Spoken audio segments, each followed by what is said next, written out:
Assalamualaikum warahmatullahi wabarakatuh. Nama saya Muhammad Radiandra dengan NIM 2255201133. Saya akan mempresentasikan PPT berjudul Hak Cipta. Pengertian hak cipta. Hak cipta adalah hak eksklusif yang diberikan kepada seseorang atas karya yang dihasilkannya, baik dalam bentuk tulisan, gambar, maupun karya seni lainnya. Hak cipta memberikan pengakuan atas keaslian karya serta memberikan hak hukum bagi pencipta untuk mengatur pengguna karyanya. Sejarah hak cipta. Sejarah hak cipta dimulai pada abad ke-18 di Inggris dengan Undang-Undang Hak Cipta tahun 1710. Undang-undang tersebut diciptakan untuk memberikan hak eksklusif kepada para penulis buku untuk mencetak, menerbitkan, dan menjual karya mereka. Seiring waktu, konsep hak cipta berkembang di berbagai negara. Perkembangan utama terjadi dengan adanya Konvensi Bern pada tahun 1886, yang merupakan perjanjian internasional pertama yang mengatur hak cipta secara global. Konvensi ini menyatukan aturan hak cipta dan memberikan perlindungan otomatis tanpa perlu pendaftaran normal.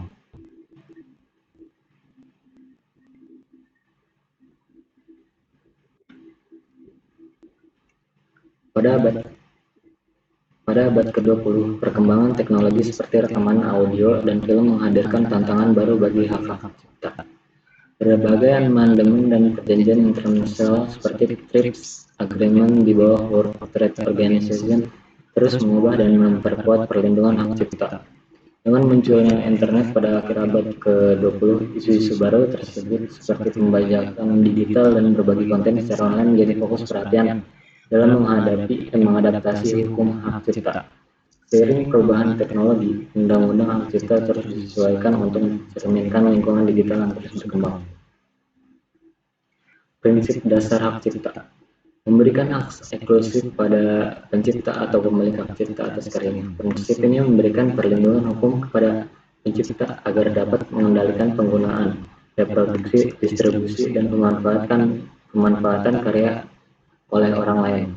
Hak cipta memberikan insentif kepada pencipta untuk terus menciptakan karya baru, sambil memberikan mereka hak untuk menghasilkan manfaat ekonomi dari hasil kreativitas mereka. Prinsip-prinsip ini diatur dalam Undang-Undang Hak Cipta untuk melindungi hak-hak pengguna dan mendorong inovasi dalam berbagai bidang seni, sastra, musik, dan teknologi laboratorium. Jenis-jenis hak cipta. Yang pertama adalah hak cipta moral, yaitu untuk melindungi hubungan emosional dan etis antara pencipta dan karyanya, memungkinkan pencipta untuk mengklaim kepatutan atas karyanya. Yang kedua adalah hak cipta ekonomi, memberikan hak eksklusif pada pemilik untuk menghasilkan keuntungan dari karyanya dan melarang pihak lain tanpa izin. Perbedaan hak cipta dan lisensi. Hak cipta adalah hak yang melekat pada karya secara otomatis, sementara lisensi adalah izin yang diberikan oleh pemilik hak cipta kepada orang lain untuk menggunakan karya tersebut dengan persyaratan tertentu. Lisensi memberikan fleksibilitas kepada pemilik hak cipta untuk memberikan izin kepada pihak lain tanpa kehilangan pemilikan hak cipta. Batasan-batasan hak cipta. Yang pertama adalah batasan durasi, kepentingan umum, penggunaan yang adil atau fair use. Yang selanjutnya adalah aspek digital dan internet dalam hak cipta. Yang pertama adalah pembajakan digital.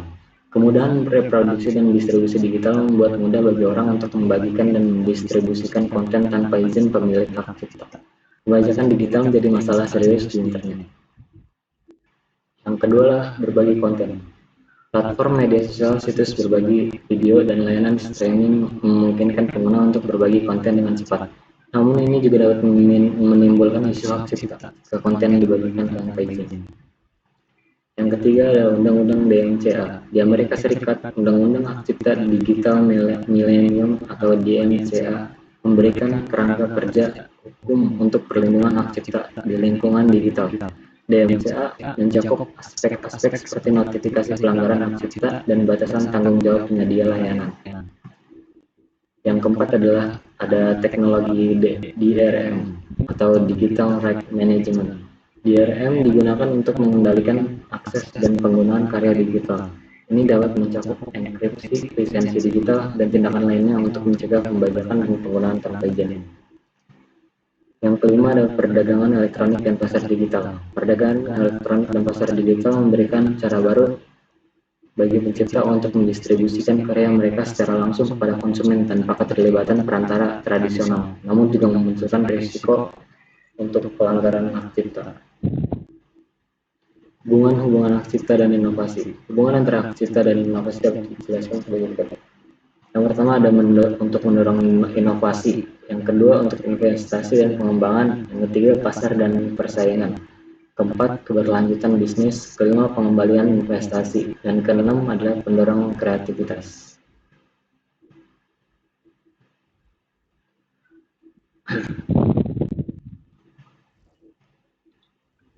Perlindungan hukum terhadap hak cipta. Yang pertama adalah hukum dan peraturan.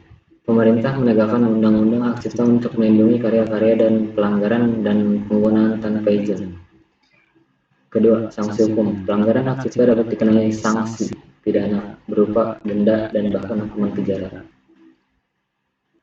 Proses pendaftaran hak cipta. Yang pertama adalah penyerahan dokumen. Pencipta menyerahkan dokumen karyanya beserta formulir pendaftaran ke lembaga yang berwenang. Yang kedua adalah pemeriksaan. Proses verifikasi dokumen karya untuk menentukan kelengkapan dan keaslian serta pencatatan data dalam sistem pendaftaran hak cipta. Yang ketiga baru penerbitan sertifikat. Setelah dokumen dinyatakan lengkap dan sah, sertifikat hak cipta akan diterbitkan sebagai bukti keabsahan pemilikan karyanya.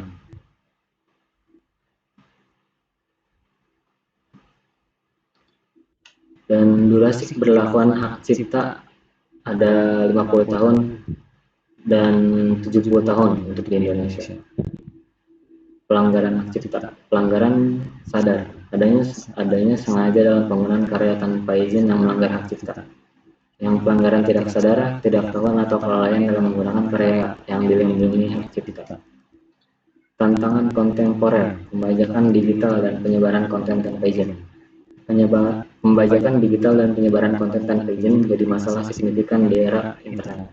Penggunaan ilegal dan pembagian karya tanpa izin dapat merugikan pencipta dan pemilik hak cipta.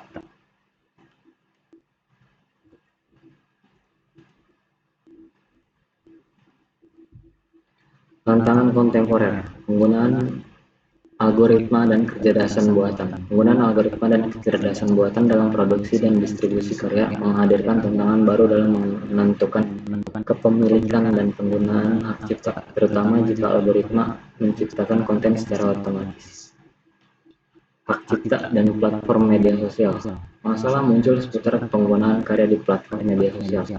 Pemilik hak cipta sering menghadapi kesulitan dalam mengendalikan dan melacak penggunaan karya mereka di lingkungan digital yang sangat dinamis.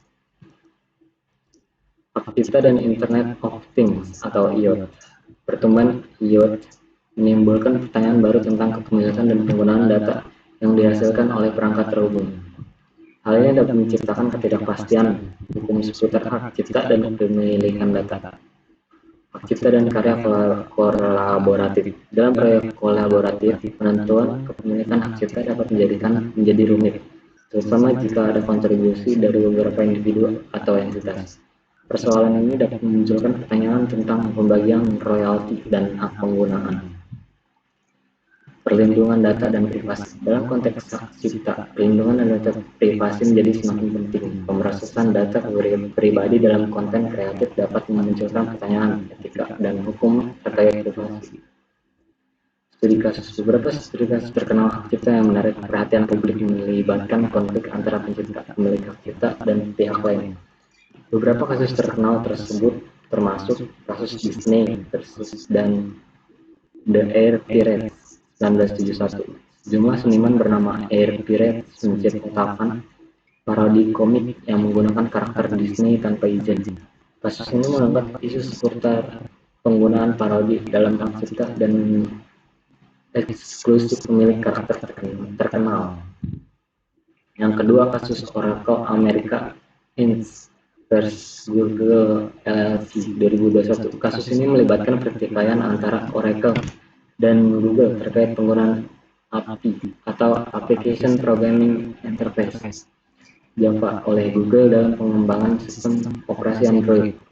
Mahkamah Agung AS Amerika Serikat memutuskan bahwa penggunaan API oleh Google dianggap sebagai penggunaan yang sah di bawah doktrin penggunaan yang adil atau fair use. Selanjutnya ada kasus Pharrell Williams dan Robin Thicke dan Marvin Gaye Estate 2015. Kasus ini mencakup klaim bahwa lagu Blurred Lines karya Pharrell Williams dan Robin Thicke menciplak elemen dari lagu Marvin Gaye Got to Give It Up. Mahkamah menyatakan bahwa ada pelanggaran hak cipta dan menghukum Pharrell Williams dan Robin Thicke dengan denda yang besar. Sanksi atas pelanggaran hak cipta. Yang pertama ada kerugian finansial. Pelanggar hak cipta dapat didenda dan diwajibkan membayar kerugian finansial pada pemilik cipta.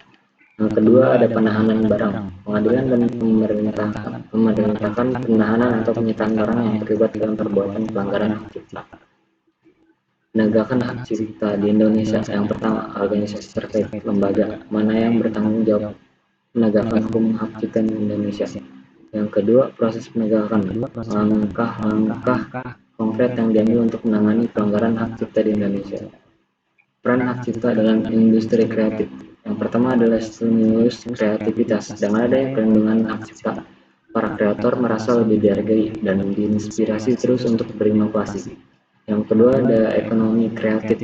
Hak cipta memberikan landasan kuat bagi kemajuan ekonomi kreatif, menciptakan nilai tambah dari karya-karya unik. Tantangan dalam perlindungan hak cipta. Yang pertama, kesadaran hukum teknologi.